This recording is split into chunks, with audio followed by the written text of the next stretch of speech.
Pune railway विभागाकडून प्रवाशांच्या सोयीसाठी शहरात 4 ठिकाणी आरक्षण उपकेंद्रे सुरू केली होती.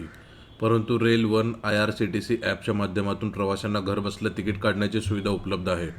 यामुळे आरक्षण उपकेंद्राला प्रवाशांचा अल्प प्रतिसाद मिळत आहे. परिणामी कॅम्प आणि रविवार पेठ येथील 2 आरक्षण उपकेंद्रे बंद पडली आहेत. तर उर्वरित 2 केंद्रांना प्रवाशांचा कमी प्रतिसाद मिळत आहे. डेक्कन जिमखाना आणि शंकरशेठ रोड येथील उपकेंद्रात वर्ष 2023-24 आणि 2024-25 मध्ये नोव्हेंबरपर्यंत तुलनात्मक आढावा केला असता तिकीट विक्री आणि प्रवासी संख्येत मोठ्या प्रमाणात घट झाली दिसून येते. शंकरशेठ रोड येथील उपकेंद्रात मागील वर्षाच्या तुलनेत 22,250 तिकिटे कमी काढण्यात आली असून सुमारे 49,000 प्रवाशांची घट झाली आहे. तर डेक्कन जिमखाना उपकेंद्रात तिकीट संख्येत 44,394 तिकिटे काढली असून प्रवाशांमध्ये 88,000ची घट नोंदवण्यात आली आहे.